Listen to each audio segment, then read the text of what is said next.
तो हेलो बच्चों, कैसे हैं आप लोग। उम्मीद करते होंगे मस्त होंगे, स्वस्थ होंगे और अपने अपने एग्जाम की तैयारी में व्यस्त होंगे।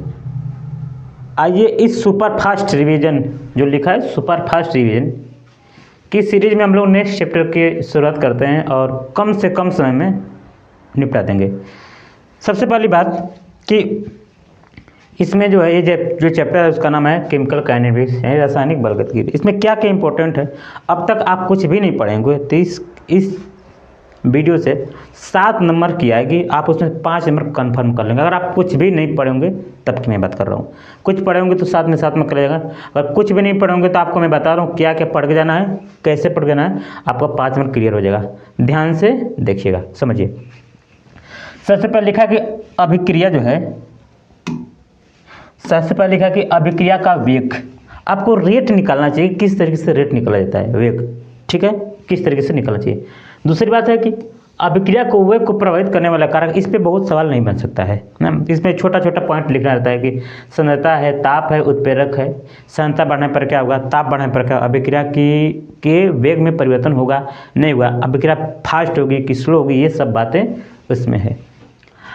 इसमें आणविकता है और जो है कि समाकलित वेग समीकरण, सवाल इससे पूछ सकता है, शून्य और प्रथम कोटि की अभिक्रिया से पूछ सकता है, और सक्रिय ऊर्जा और आर्हीनीय समीकरण। तो इसमें मोस्ट इंपॉर्टेंट बात मैं बता रहा हूँ, जो सबसे मोस्ट इंपॉर्टेंट है वो आपका है आर्हीनीय समीकरण।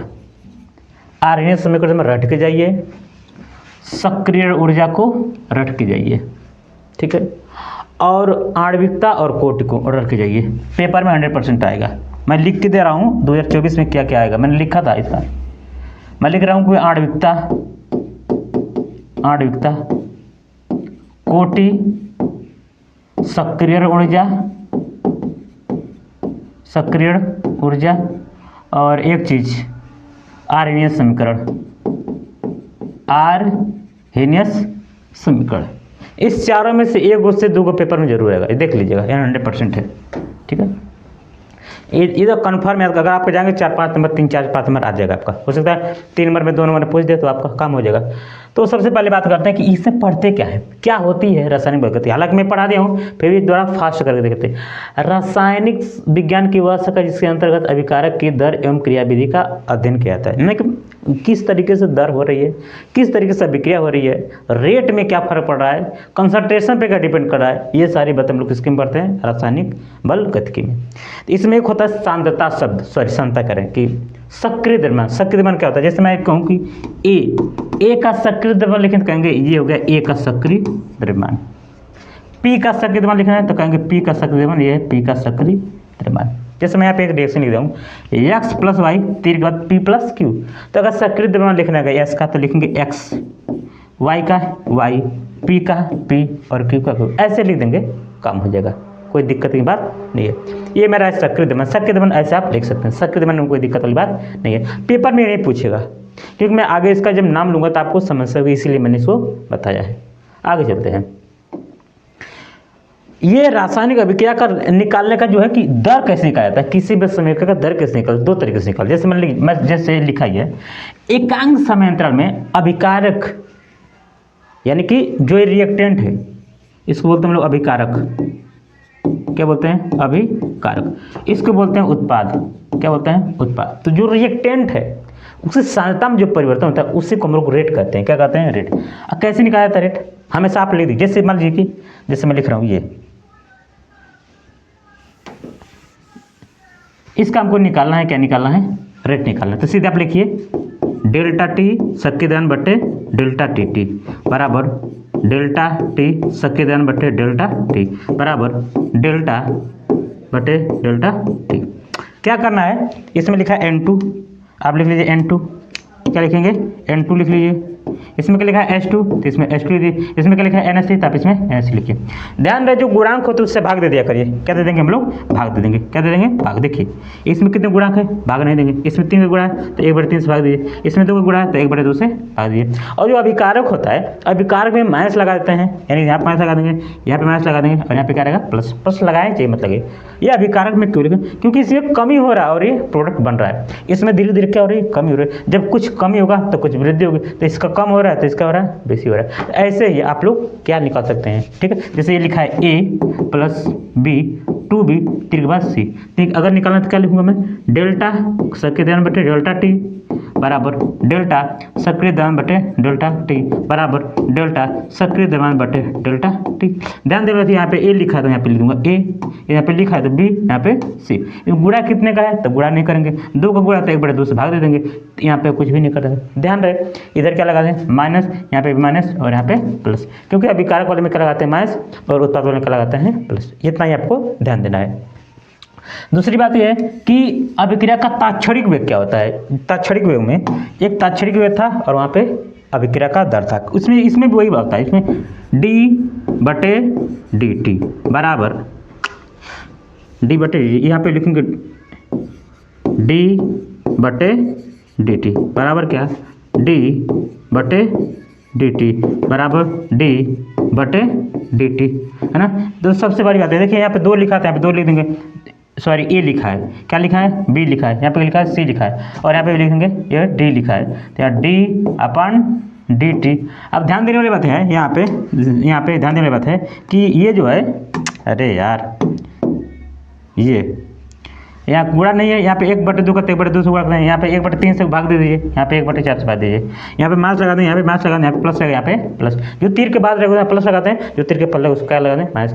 तीर पहले वाले होता है अभिकारक, जो कम होता है तभी उत्पाद बनता है, ठीक है। तो यहाँ पे मैं डी क्यों लगाऊं, क्योंकि यहाँ ताक्षणिक वेग निकाला है, ताक्षणिक मतलब छोटा के लिए डी लिखेंगे और डेल्टा के लिए थोड़ा सा बड़ा सा, अगर थोड़ा सा बड़ा सा अंतर है तो डेल्टा लगा देंगे और ताक्षणिक वेग छोटा सा है तो डी लगा देंगे। तो यहाँ से वही कुछ करना नहीं, d/dt करना है, हर जगह ब्रैकेट बनाना है, उसमें जो जो लिखा है उसको लिख देना है, जो उससे गुणा था उससे क्या कर देंगे भाग। चलते हैं आगे। इसको प्रभावित करने वाले कारक कितने हैं, 4 प्रकार है, तो बहुत है।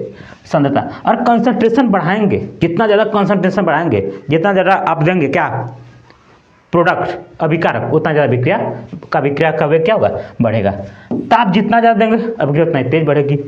उत्प्रेरक बढ़ा भी सकता है अभिक्रिया को और घटा भी सकता है। आप कैसा डालते हैं, उत्प्रेरक 20 डालते हैं, उत्प्रेरक एक होता है धनात्मक, एक होता है ऋणात्मक। तो उत्प्रेरक आप कैसा डाल रहे हैं, उत्प्रेरक मतलब अभिक्रिया के वेग को परिवर्तन करने वाला जो अलग से डाला जाता है उसको बोलते हैं उत्प्रेरक। जैसे मान लीजिए कि आग जल रही है, आग में घी डालेंगे तो ऊर्जा लगेगी, तो घी किसका काम करेगी, उत्प्रेरक का काम करेगी। अगर आग जल रही है उसमें पानी डाल देंगे तो भी उत्प्रेरक का काम कर देगी, आपको बुझाने का काम कर दिया। तो अभिक्रिया के वेग को क्या करना, परिवर्तन करना, अभिक्रिया के वेग को परिवर्तन करना क्या करना उत्प्रेरक। आपके भी घर काम होता है, लोग काम होता है, तो अभिक्रिया के वेग को क्या करते हैं बढ़ाते घटाते हैं, उससे हम क्या बोलते हैं उत्प्रेरक। तो अभिक्रिया उससे क्या होता है, अभिक्रिया का वेग बढ़ भी सकता है और घट भी सकता है। परिधि क्षेत्रफल, जितना ज़्यादा क्षेत्रफल बढ़ेगा अभिक्रिया उतना ही बढ़ेगा, जितना ज़्यादा फैलोवर मिलेगा अभिक्रिया उतना ही तेज होगी। प्रकृति, अगर प्रकृति आयनिक है तो अभिक्रिया का वेग बढ़ेगा, आयनिक मतलब आयन टूट जाएगा तो अभिक्रिया का वेग बढ़ेगा, अगर आणविक है तो अभिक्रिया का वेग घटेगा, ठीक है। ये सब बातें ध्यान देना है। चलिए आगे चलते हैं। कोटि कैसे निकालते हैं, तीर के पहले जितने मोल भाग लेंगे उसकी क्या निकालेगी, कोटि का लगेगी। जैसे ये सवाल लिखा है N2 + H2, यहाँ पे कितना मोल है 1, एक कितना मोल है 1 और एक कितना हो गया 2, सिंपल। एक कितना मोल है 1, एक कितना मोल है 3, कितना हो गया 4। मैं कहूँ 3A + 4D, तीर के बाद 5C + 4। तीर के बाद से हमको कोई मतलब नहीं, तीर से पहले को ये 3 है और ये क्या है 4 है, 3 + 4 बराबर कितना हो गया 7। तो अभिक्रिया की आणविकता कितनी हो गई 7। ये आणविकता बता रहा हूँ, क्या बता रहा हूँ आणविकता। तीर के पहले जो भी जितने मोल भाग लेते हैं, पार्टिसिपेट करते हैं अभिक्रिया करवाने के लिए, उसी को हम क्या बोलते हैं आणविकता। यहाँ पर मैं लिखा एक और लिख देता हूँ, 4A + 2D बराबर जो भी लिखना है 4 2 6। आणविकता कितनी आ गई 6। कोई दिक्कत वाली बात नहीं, हो जाएगा सर। अरे यार जोड़ के लिखना तो है, ठीक है। कोटि क्या होती है, किसी रासायनिक में जो उसके घातों पे होंगी उसको हम क्या बोलेंगे कोटि। किसी रासायनिक अभिक्रिया को कोटि उन समस्त घातों का योग है जिन्हें अभिक्रिया की प्रक्षेप दर्शाने के लिए दर नियम समीकरण का लगाया जाता है। जैसे करने वाला जो ये इसमें लगाएंगे, जिसमें भी अभिकारक का निकालेंगे क्या होता है कि अनुक्रम मानते हैं अभिकारक की सांद्रता क्या आते हैं N, ये इसका सूत्र होता है। तो कैसे निकालेंगे, देखिए एक बार निकालूँ मैं, ये है मेरा N2, ये क्या है N2, ये है H2। यहाँ से कोटि कैसे निकालेंगे, कोटि N को आते हैं, अभिकारक आते हैं N। अभिकारक में दिखाता हूँ, निकालते हैं क्या करते हैं, सीधे से सब कुछ समझिए निकालते हैं। ये हो गया मेरा N2, ये हो गया N2, ये हो गया H2, ये हो गया H2। उसमें क्या करते थे, घात से क्या देते थे, भाग देते थे जब रेट निकालते थे। और यहाँ पे जब कोट निकालेंगे तो उसको क्या लगाएंगे, घात पे लगाएंगे। क्या लगाएंगे, घात पे। यहाँ पे 1 है तो यहाँ पे 1 लगा दें, यहाँ पे 3 है तो यहाँ पे कितना हो गया, 3। तो 3 का कितना होगा, 4। इसका कोट कितना हो गया, 4। अगर मैं कहूँ 3A + 4B, 3 के बाद C + D, तो यहाँ निकालेंगे R अनुक्रम पे क्या, A⁴ और B⁴, कितना हो जाएगा, 7। कोटि कितनी आ गई, 7। ऐसे निकाल देंगे, है ना। अगर मैं कहूँ 2A + 4B, 4 दूनी कितना हो जाएगा, 6। ठीक है। देखिए अगर कोई अमाउंट में ज़्यादा मात्रा में है तो उसकी कोटि 0 होती है। जैसे देखिएगा कि C2H5 है और ये H2 देखिए अधिक मात्रा में ले गया। क्या ले लेगा, अधिक मात्रा में, तो इसकी कोटि, इसकी घात जो हो जाएगा क्या हो जाएगी, वो 0 हो जाएगी। तो यहाँ पे 1, तो इसकी कोटि कितनी आ जाएगी, 1। कितनी कोटि कितनी आ जाएगी, 1। तो इसी को बोलते हैं छद्म एकाणुक अभिक्रिया। छद्म एकाणुक अभिक्रिया। अगर अभिक्रिया की कोटि 1 आ गई तो उसको बोलते हैं छद्म एकाणुक अभिक्रिया। 1 आ गई तो 1 क्या आ गई, उससे बोलते छद्म एकाणुक अभिक्रिया। ठीक है। यहाँ पे 2 होना चाहिए था, लेकिन ये H2 था, अधिक मात्रा में ले लिया गया तो उसकी घातांक क्या आ जाएगी, 1। ठीक है। जिसके जो अधिक मात्रा में ले लेते हैं उसको घात क्या होती है, 0 हो जाती है। ठीक है। तो ये हो गया ये। अच्छा, ये परिभाषा यहाँ पर लिखा है, किसी ये परिभाषा आपको पढ़ने आता है, पढ़ लेंगे, ध्यान से देख लेंगे। ठीक है, चलें। ठीक। नोट ये कि जो कोटि होती है 0 भी होती है, धनात्मक होते हैं, ऋणात्मक होते हैं, पूर्णांक अपूर्णांक कुछ भी हो सकती है। ठीक है। ठीक है।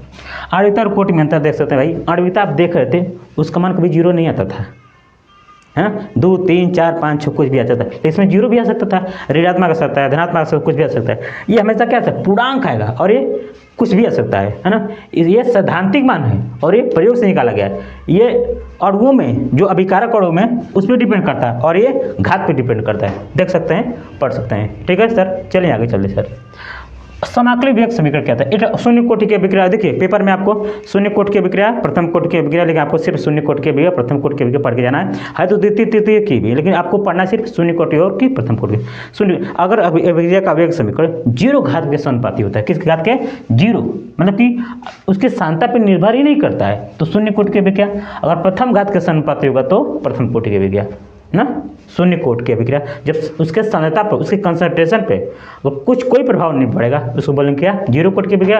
अगर 1 घात पड़ेगा उसको बोलेंगे प्रथम कोटि की। आप इसका परिभाषा लिख सकते हैं, यदि अभिक्रिया का वेग अभिकारक की सांद्रता के प्रथम घात के समानुपाती होगा तो उसको बोलेंगे प्रथम कोटि की अभिक्रिया। 0 घात के समानुपाती होगा तो 0 घात की अभिक्रिया, बस खत्म। चलिए एक और इसका टेबल मैं बनाऊँ, आप देख सकते हैं। शून्य कोटि की अभिक्रिया, प्रथम कोटि की अभिक्रिया।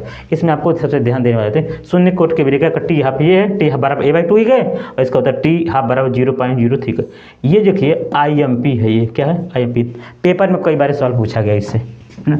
ये 2024 पेपर के लिए वेरी वेरी इंपॉर्टेंट है, ये पेपर में आएगा। ठीक है, चाहे वो विकल्प में, चाहे कहें, चाहे जहाँ मर्जी, हाँ ये आएगा 2024 में। 2024 में क्या करेगा, ये आएगा। ठीक है। वेग स्थिरांक ध्यान देना, ये भी इससे भी सवाल आ सकता है, 2024 में भी आएगा। सवाल मैं नहीं कराऊंगा, सवाल आप लोग बहुत बार करवा चुका हूँ। तो के बराबर 2.303 अपान क्या, टी log into A/A-x।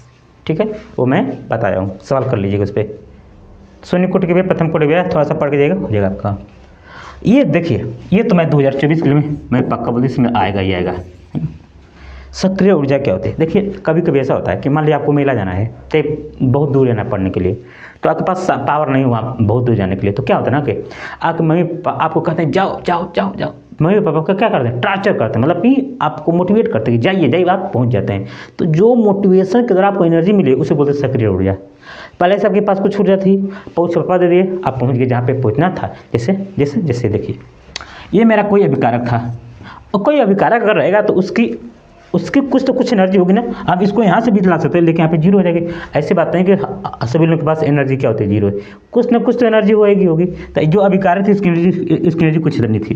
ठीक है। अब यहाँ से क्या हुआ, ये डेल्टा, ये जो एनर्जी है ये किसकी है, ये अभिकारक की है। अब अभिकारक को कुछ ऊर्जा दे, यहाँ पे परिभाषा लिखा है कि वह न्यूनतम ऊर्जा जो प्रोडक्ट बनाने में क्या हो जाए, सफल हो जाए, प्रोडक्ट बनाने में क्या हो जाए, सफल हो जाए, पहुँचाने में सफल हो जाए, जहाँ पे जाना चाहिए वहाँ पे सफल हो जाए, उसको बोलते क्या, सक्रिय ऊर्जा।